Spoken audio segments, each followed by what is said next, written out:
Bonjour à toutes et à tous. Je suis bien ici sur l'îlot de la Poste parce qu'aujourd'hui, je vais vous parler de la concertation que nous allons mettre en œuvre sur le devenir de cet espace. Et cette concertation, elle commence très prochainement, dès le mercredi 14 mai. Aujourd'hui, il faut bien reconnaître que cette place est très minéralisée, pas franchement esthétique et pas véritablement utilisée. En réalité, elle est vraiment en rupture avec tout le reste du centre-ville qui a été réaménagé.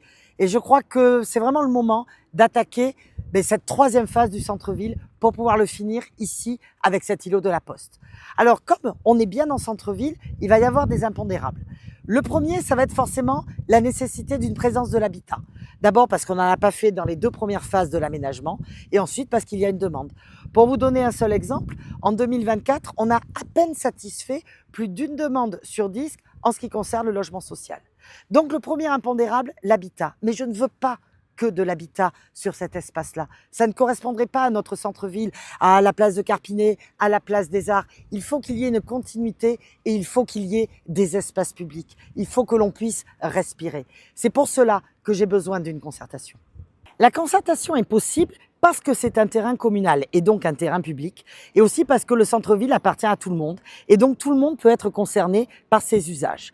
Donc l'idée, c'est de travailler tout au long de l'année sur son devenir, de faire agiter un petit peu vos idées et de co-construire ensemble le devenir de l'îlot de la Poste. Alors comment va se dérouler cette concertation? En 2 phases.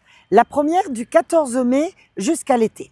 Alors je vous donne rendez-vous déjà le 14 mai sous la halle du marché. On va faire un événement un peu festif et un peu ludique pour pouvoir lancer cette concertation de façon un petit peu sympathique. Et puis après, il y aura un questionnaire en ligne, il y aura des permanences, il y aura des ateliers. C'est vraiment la phase boîte à idées.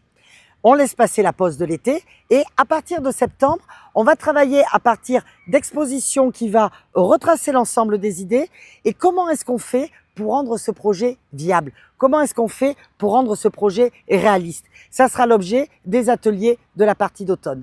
L'objectif est que, en fait, au mois de décembre, on arrive à un projet consensuel qui aura été co-construit.